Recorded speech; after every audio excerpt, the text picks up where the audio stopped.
ನಮಸ್ಕಾರ ಸ್ನೇಹಿತರೆ, ಇದೀಗ ತಾನೇ ಬಂದಿರುವಂತಹ ಮುಖ್ಯವಾದ ಮಾಹಿತಿಗಳು. ರಾಜ್ಯ ಸರ್ಕಾರದಿಂದ ಹಿಮಾಚಲ ಪ್ರದೇಶಕ್ಕೆ 5 ಕೋಟಿ ನೆರವು ಘೋಷಣೆ ಮಾಡಿದಂಥ ಸಿಎಂ ಅವರು. ಇದೇ ಕಾರಣಕ್ಕೆ ಬಿಜೆಪಿಯವರ ಆಕ್ರೋಶ. ಇನ್ನು 10ರ BPL ಕಾರ್ಡು ಶೀಘ್ರವೇ ರದ್ದಾಗಲಿದೆ.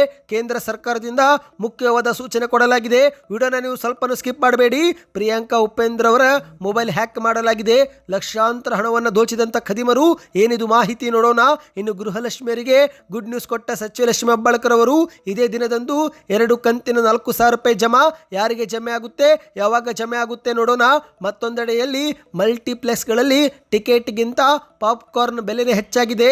ಕುಡಿಯುವ ನೀರು ಸೇರಿದಂತೆ ತಿಂಡಿ ತಿನಿಸುಗಳ ಬೆಲೆನ ಇಳಿಸಿ ಎಂದು ಸಿನಿಮಾ ಪ್ರಿಯರ ಬೇಡಿಕೆ. ವಿಡಿಯೋನ ಮಾತ್ರ ಸ್ವಲ್ಪ ಸ್ಕಿಪ್ ಮಾಡಬೇಡಿ. ಇನ್ನು ರಾಜ್ಯದ ರೈತರಿಗೆ ಸಾಲ ಮನ್ನಾ ಜೊತೆಗೆ ಬೆಳೆ ಹಾನಿ ಪರಿಹಾರ ಬಿಡುಗಡೆ ಬಗ್ಗೆ ಮಹತ್ವದ ಮಾಹಿತಿ. ನೀವು ಕೂಡ ರೈತರಾಗಿದ್ದರೆ ವಿಡಿಯೋನ ಪೂರ್ತಿ ನೋಡಿ.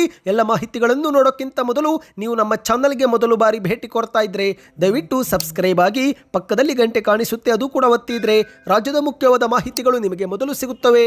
ವಿಡಿಯೋಗೆ ಲೈಕ್ ಮಾಡಿ ಮತ್ತು ವಿಡಿಯೋ ಕೊನೆಯವರೆಗೂ ಪೂರ್ತಿಯಾಗಿ ನೋಡಿ.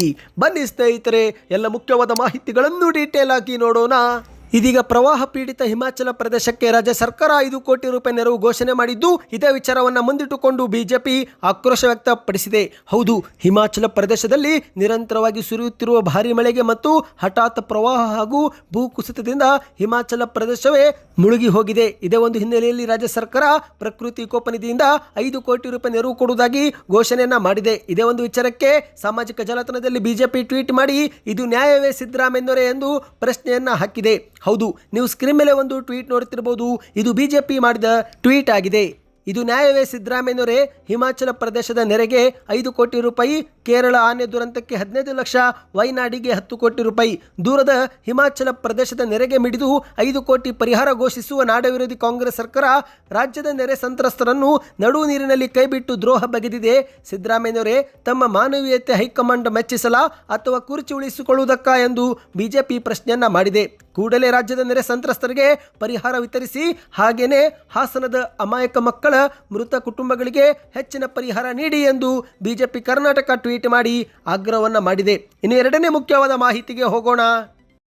ಶೀಘ್ರವೇ ರಾಜ್ಯದ 7 ಲಕ್ಷ 10ರ BPL ಕಾರ್ಡು ರದ್ದಾಗಲಿವೆ. ಹೌದು, ಇಷ್ಟು ದಿನ ರಾಜ್ಯ ಸರ್ಕಾರ BPL ಕಾರ್ಡು ರದ್ದು ಮಾಡುವ ಕುರಿತಂತೆ ಸೂಚನೆ ಕೊಡುತ್ತಿತ್ತು.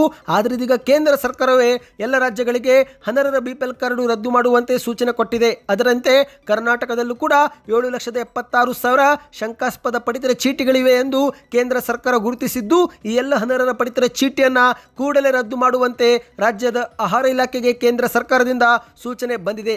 ಹೌದು ಗೆಳೆಯರೆ, ಸರ್ಕಾರದ ಮಾನದಂಡಗಳ ಪ್ರಕಾರ ಬಡತನ ರೇಖೆಗಿಂತ ಕೆಳಗಿನವರಿಗೆ ಮಾತ್ರ BPL ಕಾರ್ಡು ಕೊಡಬೇಕು ಎಂಬ ನಿಯಮವಿದೆ. ಅಂದರೆ ಸ್ನೇಹಿತರೆ, ಯಾವೆಲ್ಲ ಕುಟುಂಬದ ವರ್ಷದ ಆದಾಯ 1,20,000ಕ್ಕಿಂತ ಹೆಚ್ಚಿಗೆ ಇದೆಯೋ ಆ ಕುಟುಂಬವು ಅನರ್ಹರು ಎಂದು ಪರಿಗಣಿಸಲಾಗುತ್ತೆ. ಇದೀಗ ಕೇಂದ್ರ ಸರ್ಕಾರ ಬಿಡುಗಡೆ ಮಾಡಿರುವ ವರದಿಯ ಪ್ರಕಾರ ಕರ್ನಾಟಕದಲ್ಲಿ ಇಂತಹ 5,80,000 10ರ ಫಲಾನುಭವಿಗಳಿದ್ದಾರೆ. ಅಂದರೆ ಇವರ ಆದಾಯ 2 ಲಕ್ಷಕ್ಕಿಂತ ಮೇಲಿದೆ ಎಂದು ಹೇಳಲಾಗಿದೆ. ಇನ್ನು ರಾಜ್ಯ ಸರ್ಕಾರದ ಕುಟುಂಬ ತಂತ್ರಾಂಶವು ಕೂಡ 10 ಲಕ್ಷ ಅನರ್ಹರು ಎಂದು ಗುರುತಿಸಿದೆ. ಇವರೆಲ್ಲರ BPL ಕಾರ್ಡು ಶೀಘ್ರವೇ ರದ್ದಾಗಲಿದೆ. ಹೌದು, BPL ಕಾರ್ಡು ಮಾನದಂಡಗಳ ಪ್ರಕಾರ ಕುಟುಂಬದಲ್ಲಿ ಯಾರಾದರೂ ಒಬ್ಬರು ಆದಾಯ ತೆರಿಗೆ ಪಾವತಿ ಮಾಡುತ್ತಿದ್ದರೆ, ಯಾವುದಾದರೂ ದೊಡ್ಡ ಹುದ್ದೆಯಲ್ಲಿ ಕೆಲಸ ಮಾಡುತ್ತಿದ್ದರೆ, 4 ಚಕ್ರದ ವಾಹನ ಹೊಂದಿದ್ರೆ, GST ನಂಬರ್ ಹೊಂದಿದ್ರೆ ಅವರೆಲ್ಲರೂ ಕೂಡ BPL ಕಾರ್ಡ್ ಹೊಂದಲು ಅನರ್ಹರು ಎಂದು ಹೇಳಲಾಗುತ್ತಿದೆ. ಇದೀಗ ಇಂತಹ ಶಂಕಾಸ್ಪದ ಫಲಾನುಭವಿಗಳನ್ನು ಕೇಂದ್ರ ಸರ್ಕಾರವು ಕೂಡ ಗುರುತಿಸಿದ್ದು, ಸೆಪ್ಟೆಂಬರ್ 30ರೊಳಗಿನ ಇವರ BPL ಕಾರ್ಡ್ ಅನ್ನು ರದ್ದು ಮಾಡುವಂತೆ ರಾಜ್ಯದ ಆಹಾರ ಇಲಾಖೆಗೆ ಸೂಚನೆ ನೀಡಿದೆ. ಒಟ್ಟಿನಲ್ಲಿ ಸ್ನೇಹಿತರೆ,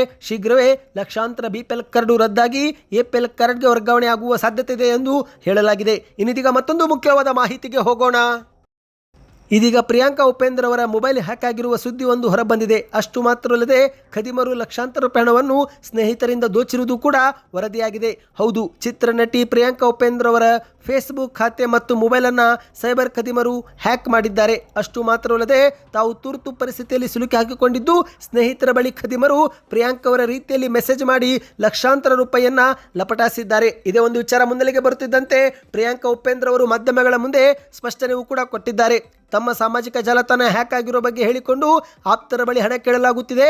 ಹಾಗಾಗಿ ದಯಮಾಡಿ ಯಾರೂ ಕೂಡ ಹಣವನ್ನು ನೀಡಬೇಡಿ ಎಂದು ಮಾಧ್ಯಮಗಳ ಮೂಲಕ ಮನವಿ ಮಾಡಿಕೊಂಡಿದ್ದಾರೆ. ಹೌದು ಗೆಳೆಯರೆ, ಮೊಬೈಲ್ ಮೂಲಕ ಸಾಮಾಜಿಕ ಜಾಲತಾಣಗಳನ್ನು ಕೂಡ ಹ್ಯಾಕ್ ಮಾಡಲಾಗಿದೆ. ಈಗಾಗಲೇ ಹಲವರ ಬಳಿ ತಾವು ತುರ್ತು ಪರಿಸ್ಥಿತಿಯಲ್ಲಿ ಸಿಲುಕಿ ಹಾಕಿಕೊಂಡಿರುವುದು ಮತ್ತು ಲಕ್ಷಾಂತರ ರೂಪಾಯಿ ಹಣ ಬೇಕಾಗಿದೆ ಎಂದು ತಮ್ಮ ಖಾತೆಗಳಿಗೆ ಸೈಬರ್ ಖದೀಮರು ಹಣವನ್ನು ವರ್ಗಾಯಿಸಿಕೊಂಡಿದ್ದಾರೆ. ಹಾಗಾಗಿ ಇದಕ್ಕೂ ನನಗೂ ಸಂಬಂಧವಿಲ್ಲ. ದಯಮಾಡಿ ಯಾರೂ ಕೂಡ ನನ್ನ ಖಾತೆಯಿಂದ ಹಣಕ್ಕೆ ಬೇಡಿಕೆ ಬಂದರೆ ನನಗಾಗಲಿ ಉಪೇಂದ್ರ ಅವರಿಗಾಗಲಿ ಸಂಪರ್ಕಿಸದೆ ಹಣವನ್ನು ಕಳೆದುಕೊಳ್ಳಬಾರದು ಎಂದು ಪ್ರಿಯಾಂಕಾ ಉಪೇಂದ್ರ ಅವರು ಹೇಳಿಕೆ ಕೊಟ್ಟಿದ್ದಾರೆ. ಸದ್ಯ ಈ ಕುರಿತಂತೆ ಸೈಬರ್ ಠಾಣೆಯಲ್ಲಿ ದೂರು ಕೂಡ ದಾಖಲು ಮಾಡಲಾಗಿದ್ದು ಖದೀಮರ ಪತ್ತೆಗೆ ತನಿಖೆ ಮಾಡಲಾಗುತ್ತಿದೆ. ಇದೊಂದು ಶಾಕಿಂಗ್ ಸುದ್ದಿಯಾಗಿದೆ ಸ್ನೇಹಿತರೆ. ಇನ್ನಿದೀಗ ಮತ್ತೊಂದು ಮುಖ್ಯವಾದ ಮಾಹಿತಿಯನ್ನು ನೋಡೋಣ. ನೀವು ಕೂಡ ಗೃಹಲಕ್ಷ್ಮಿ ಯೋಜನೆಯ ಫಲಾನುಭವಿಗಳಾಗಿದ್ದರೆ ಕೊನೆಯ ಕಂತು ನಿಮ್ಮ ಖಾತೆಗೆ ಯಾವಾಗ ಜಮಾ ಆಗಿತ್ತು ಎಂಬುದನ್ನು ಕಮೆಂಟ್ ಮಾಡಿ. ಮಾಹಿತಿಯ ಪ್ರಕಾರ ಆಗಸ್ಟ್ ತಿಂಗಳಲ್ಲಿ 21ನೇ ಕಂತು ಜಮೆ ಮಾಡಲಾಗಿದೆ ಎಂದು ಹೇಳಲಾಗುತ್ತಿದೆ. ಇದೀಗ ಫಲಾನುಭವಿಗಳು 22, 23 ಮತ್ತು 24ನೇ ಕಂತಿಗಾಗಿ ಕಾದು ಕುಳಿತಿದ್ದಾರೆ. ಹೌದು, ಗೃಹಲಕ್ಷ್ಮಿ ಯೋಜನೆ ಹಣ ಯಾವಾಗ ಬರುತ್ತೆ? ಸಾಲು ಸಾಲು ಹಬ್ಬಗಳು ಬರುತ್ತಾ ಇವೆ, ಸರ್ಕಾರ ಮಾತ್ರ ಹಣ ಹಾಕುತ್ತಿಲ್ಲ ಎಂದು ರಾಜ್ಯದ ಮಹಿಳೆಯರಿಗಾಗಲೇ ಮಾತನಾಡಿಕೊಳ್ಳುತ್ತಿದ್ದು, ಇಂತಹ ಸಮಯದಲ್ಲಿ ಸಚಿವ ಲಕ್ಷ್ಮೀ ಹೆಬ್ಬಾಳ್ಕರ್ ಅವರು ಸಿಹಿ ಸುದ್ದಿ ಕೊಟ್ಟಿದ್ದಾರೆ. ಗೃಹಲಕ್ಷ್ಮಿ ಯೋಜನೆಯ 4,000 ರೂಪಾಯಿ ಹಣವನ್ನು ಇನ್ನು 1 ವಾರದಲ್ಲಿ ಜಮೆ ಮಾಡುವುದಾಗಿ ಹೇಳಿಕೆಯನ್ನು ಕೊಟ್ಟಿದ್ದಾರೆ. ಹೌದು, ಬೀದರ್ ಜಿಲ್ಲೆಯಲ್ಲಿ ಮಾಧ್ಯಮಗಳ ಮುಂದೆ ಮಾತನಾಡಿದಂಥ ಲಕ್ಷ್ಮೀ ಹೆಬ್ಬಾಳ್ಕರ್ ಅವರು ಇನ್ನು 1 ವಾರದಲ್ಲಿ ಗೃಹಲಕ್ಷ್ಮಿಯರ ಖಾತೆಗೆ 4,000 ರೂಪಾಯಿ ಹಣವನ್ನು ಜಮೆ ಮಾಡುತ್ತೇವೆ, ಈ ಒಂದು ಯೋಜನೆ ನಿಲ್ಲೋದಿಲ್ಲ ಎಂದು ಹೇಳಿಕೆಯನ್ನು ಕೊಟ್ಟಿದ್ದಾರೆ.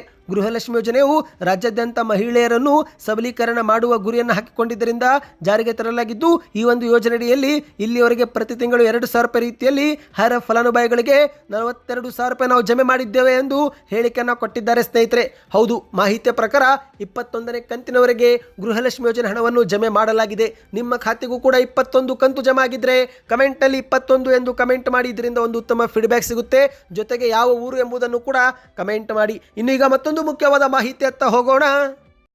ಇತ್ತೀಚೆಗೆ ರಾಜ್ಯದ ಕಾಂಗ್ರೆಸ್ ಸರ್ಕಾರ ಮಲ್ಟಿಪ್ಲೆಕ್ಸ್ಗಳಲ್ಲಿ 200 ರೂಪಾಯಿಗಿಂತ ಹೆಚ್ಚಿನ ಟಿಕೆಟ್ ದರ ಘೋಷಣೆ ಮಾಡುವಂತಿಲ್ಲ ಎಂದು ಒಂದು ಮಿತಿಯನ್ನು ಹೇರಿದ್ದು, ಇದರ ಒಂದು ಹಿನ್ನೆಲೆಯಲ್ಲಿ ಸಿನಿಮಾ ಪ್ರಿಯರು ಮಲ್ಟಿಪ್ಲೆಕ್ಸ್ ಟಿಕೆಟ್ಗಿಂತ ಪಾಪ್ಕಾರ್ನ್ ಮತ್ತು ಇತರೆ ತಿಂಡಿ ತಿನಿಸುಗಳ ಬೆಲೆ ಏರಿಕೆಯಾಗಿದೆ, ಅದನ್ನು ಕೆಳಗಿಳಿಸಿ ಎಂದು ಬೇಡಿಕೆಯನ್ನು ಇಟ್ಟಿದ್ದಾರೆ. ಹೌದು, ಮಲ್ಟಿಪ್ಲೆಕ್ಸ್ ಚಿತ್ರಮಂದಿರಗಳಲ್ಲಿ ಟಿಕೆಟ್ ದರಕ್ಕೆ 200 ರೂಪಾಯಿ ಗರಿಷ್ಠ ಮಿತಿಯನ್ನು ಸರ್ಕಾರ ವಿಧಿಸಿದೆ. ಆದರೆ ಮತ್ತೊಂದೆಡೆಯಲ್ಲಿ ಸಿನಿಮಾ ನೋಡಲು ಹೋಗುವವರನ್ನು ಲೂಟಿ ಮಾಡಲೇಬೇಕು ಎಂಬಂತೆ ಹಲವಾರು ಮಲ್ಟಿಪ್ಲೆಕ್ಸ್ಗಳಲ್ಲಿ ಮಾರಾಟ ಮಾಡುವಂತಹ ಪಾಪ್ಕಾರ್ನ್ ಸೇರಿ ಕುಡಿಯುವ ನೀರಿನ ಬೆಲೆ ತುಂಬಾನೇ ಏರಿಕೆಯಾಗಿದೆ. ಹೌದು ಸ್ನೇಹಿತರೆ, ಇದೀಗ ಮಾಹಿತಿಯ ಪ್ರಕಾರ ಟಿಕೆಟ್ ದರದ 5 ಪಟ್ಟು ಮಲ್ಟಿಪ್ಲೆಕ್ಸ್ಗಳಲ್ಲಿ ಸಿಗುವಂತಹ ಪಾಪ್ಕಾರ್ನ್ ಬೆಲೆ ಇದೆ. ಮಲ್ಟಿಪ್ಲೆಕ್ಸ್ ಆವರಣದಲ್ಲಿ ಮಾರಾಟ ಮಾಡಲಾಗುವಂತಹ ಪಾನೀಯ ತಿನಿಸುಗಳ ದರವು ಕೂಡ ಅಂತಾರಾಷ್ಟ್ರೀಯ ವಿಮಾನ ನಿಲ್ದಾಣದಲ್ಲಿ ಸಿಗುವಂತಹ ದರಕ್ಕೆ ಸಮನಾಗಿದೆ. ಮಲ್ಟಿಪ್ಲೆಕ್ಸ್ ಆವರಣದಲ್ಲಿ ಮಾರಾಟವಾಗುವಂತಹ ಪಾಪ್ಕಾರ್ನ್ ಬೆಲೆ ಸರಿಸುಮಾರು 250 ರೂಪಾಯಿವರೆಗೆ ಆರಂಭವಾಗುತ್ತಿದೆ. ಇನ್ನು ಕಾಫಿ ಟೀ ಕೂಡ 150 ರೂಪಾಯಿಗಿಂತ ಕಡಿಮೆ ಇಲ್ಲ. 1 ಲೀಟರ್ ನೀರಿನ ಬಾಟಲ್ ಕೂಡ ಸರಿಸುಮಾರು 60 ರೂಪಾಯಿವರೆಗೆ ಮಾರಾಟವಾಗುತ್ತಿದೆ ಸ್ನೇಹಿತರೆ. ಇದೇ ಒಂದು ವಿಚಾರಕ್ಕೆ ಇದೀಗ ಸಿನಿಮಾ ಪ್ರಿಯರು ಥಿಯೇಟರ್ನತ್ತ ಮುಖ ಮಾಡುವುದನ್ನೇ ಬಂದ್ ಮಾಡಿದ್ದಾರೆ. ಕುಟುಂಬದೊಂದಿಗೆ ಮಕ್ಕಳೊಂದಿಗೆ ಸಾಮಾನ್ಯವಾಗಿ ಥಿಯೇಟರ್ಗೆ ಹೋದಾಗ ಏನಾದರೂ ತಿನ್ನಬೇಕು ಅನಿಸುತ್ತೆ, ಆದರೆ ಮೆನುಗಳನ್ನು ನೋಡಿದರೆ ಶಾಕ್ ಆಗುತ್ತೆ. ಏಕೆಂದರೆ ಟಿಕೆಟ್ಗಿಂತ 5 ಪಟ್ಟು ಹೆಚ್ಚು ತಿನ್ನುವುದರಲ್ಲಿನೇ ಖರ್ಚಾಗುತ್ತೆ. ಇದೇ ಒಂದು ವಿಚಾರಕ್ಕೆ ಸಿನಿಮಾ ಪ್ರಿಯರು ಟಿಕೆಟ್ ಬೆಲೆಗೆ ಯಾವ ರೀತಿ ದರ ನಿಗದಿ ಮಾಡಲಾಗಿದೆಯೋ ಅದೇ ರೀತಿ ಸಿಗುವಂತಹ ತಿನಿಸು ಮತ್ತು ಪಾನೀಯಗಳ ದರದ ಮೇಲೆಯೂ ಕೂಡ ನಿಯಂತ್ರಣದ ಅಗತ್ಯವಿದೆ ಎಂದು ಅಭಿಪ್ರಾಯಪಟ್ಟಿದ್ದಾರೆ. ಇದಕ್ಕೆ ನಿಮ್ಮ ಅನಿಸಿಕೆಗಳನ್ನು ಕಮೆಂಟ್ ಮಾಡ್ತಾ ಇನ್ನು ಇದೀಗ ಕೊನೆಯ ಮುಖ್ಯವಾದ ಮಾಹಿತಿ ನೋಡೋಣ. ನೀವು ಕೂಡ ಸಾಲ ಮನ್ನಾ ಅಥವಾ ಬೆಳೆ ವಿಮೆ ಪರಿಹಾರದ ಹಣಕ್ಕಾಗಿ ಕಾದು ಕುಳಿತಿದ್ರೆ ಕಮೆಂಟ್ನಲ್ಲಿ ಯಾವ ಬೆಳೆ ಹಾನಿಯಾಗಿದೆ ಮತ್ತು ಎಷ್ಟು ಹಾನಿಯಾಗಿದೆ ಎಂಬುದನ್ನು ಕಮೆಂಟ್ ಮಾಡಿ. ಇದೀಗಾಗಲೇ ಮುಖ್ಯಮಂತ್ರಿ ಸಿದ್ದರಾಮಯ್ಯನವರು ಮಳೆಯಿಂದ ಬೆಳೆ ಹಾನಿಯಾದ ಬಗ್ಗೆ ಅಧಿಕಾರಿಗಳೊಂದಿಗೆ ಮಾತನಾಡಿದ್ದಾರೆ. ಇನ್ನು ಕಲಬುರಗಿ ಜಿಲ್ಲೆ ಬೆಳೆ ವಿಮೆ ಪರಿಹಾರದ ಬಗ್ಗೆಯೂ ಕೂಡ ಮಾಹಿತಿ ಈಗಾಗಲೇ ನೀಡಲಾಗಿದೆ.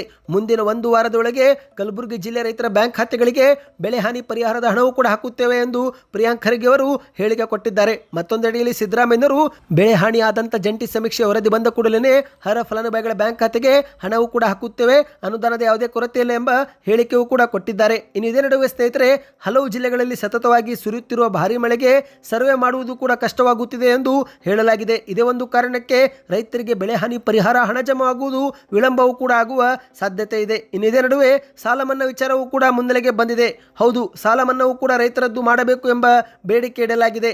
ಜೆಡಿಎಸ್ನ ರಾಜ್ಯಾಧ್ಯಕ್ಷರಾಗಿರುವ ನಿಖಿಲ್ ಕುಮಾರಸ್ವಾಮಿ ಅವರು ಸೇರಿದಂತೆ ಹಲವಾರು ರೈತ ಮುಖಂಡರು ಈ ಬಾರಿ ಬೆಳೆ ಹಾನಿಯಾದಂಥ ರೈತರ ಸಾಲ ಮನ್ನಾ ಮಾಡಬೇಕು ಎಂದು ಒಂದು ಬೇಡಿಕೆಯನ್ನು ಇಟ್ಟಿದ್ದಾರೆ. ಆದರೆ ರಾಜ್ಯ ಸರ್ಕಾರದಿಂದ ಇದುವರೆಗೆ ಅಧಿಕೃತವಾದ ಒಂದು ಮಾಹಿತಿ ಸಾಲ ಮನ್ನಾ ಕುರಿತಂತೆ ಬಂದಿಲ್ಲ. ಇದೊಂದು ಬೇಡಿಕೆ ಇದೀಗ ಸರ್ಕಾರದ ಮುಂದೆ ಇಡಲಾಗಿದೆ. ಸ್ನೇಹಿತರೆ, ನೀವು ಕೂಡ ಏನಾದರೂ ಸಾಲ ಮನ್ನಾ ನಿರೀಕ್ಷೆ ಒಳಗಿದ್ದರೆ ಕಮೆಂಟಲ್ಲಿ ಸಾಲ ಮನ್ನಾ ಎಂದು ಕಮೆಂಟ್ ಮಾಡ್ತಾ, ಮಾಹಿತಿಗಳು ಇಷ್ಟವೆನಿಸಿದರೆ ವಿಡಿಯೋಗೆ ಲೈಕ್ ಮಾಡಿ. ಇದೇ ರೀತಿ ಮಾಹಿತಿ ಪಡೆಯಲು ಚಾನಲ್ಗೆ ಸಬ್ಸ್ಕ್ರೈಬ್ ಮಾಡಿ.